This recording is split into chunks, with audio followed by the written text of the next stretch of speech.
toward the dying man and said, "I will save you in spite of yourself." When I was going through my conversion as a teenager, I was trying to figure things out about the Catholic faith. I found that there were some Catholics who were really into the Blessed Virgin Mary. They emphasized our Blessed Mother. And then I noticed that there were some other Catholics and also non-Catholic Christians. They didn't seem to think that our Blessed Mother was that special. They felt, maybe it's not so good to emphasize the Blessed Mother too much. It kind of takes away from the focus on Jesus, some would say. And I wasn't exactly sure. I mean, my family, we prayed the Rosary. I guess I liked our Blessed Mother, but I wasn't sure. But I was a reader. I loved especially reading the lives of the saints. Now, I knew that there were, so-called Marian saints who especially emphasized the Blessed Virgin Mary. But what shocked me and what struck me is every single great saint I read about had a deep appreciation for who the Blessed Virgin Mary was, for how special she is, how important she is, how great, how wonderful, how mighty her intercession is. It shocked me.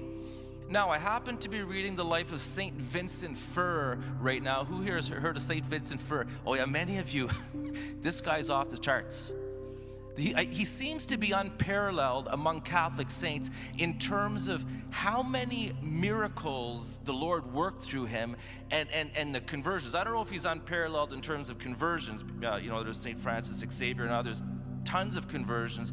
But in France, Saint Vincent Ferrer's life, he would convert people from town to town by the tens of thousands. And again, the miracles, it's kind of amusing. They say at his canonization, the judges became weary and stopped the recitation of validated miracles after they exceeded 800. Nowadays you need 3 miracles.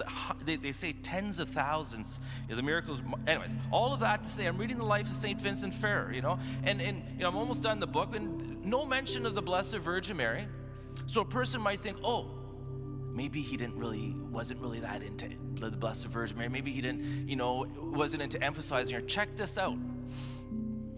He was called to the side of a dying man. A man was dying. He was obstinate. He lived a wicked life, and he was despairing.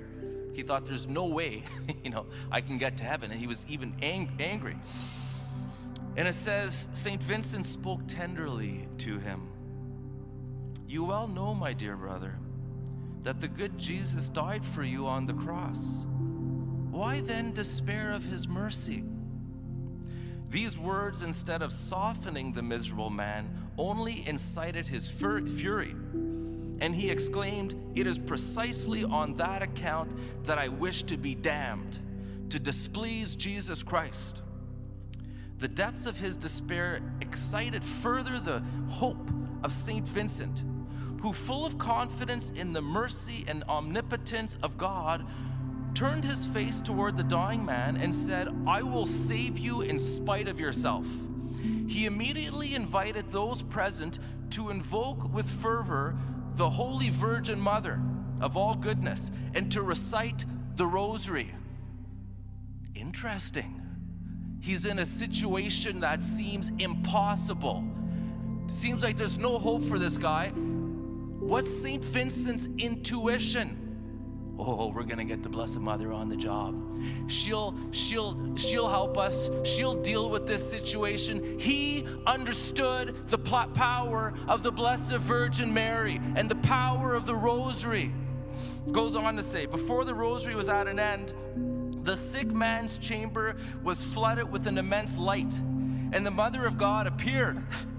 She bore in her arms the divine child who was covered with bleeding wounds. The despairing sinner, witness of the spectacle, was totally changed.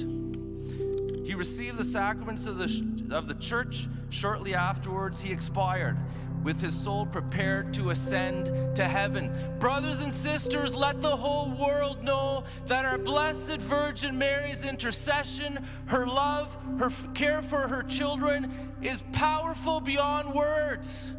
Let's all turn to our Heavenly Mother, who Jesus gave to us from the cross. He told us and all his children Behold your mother.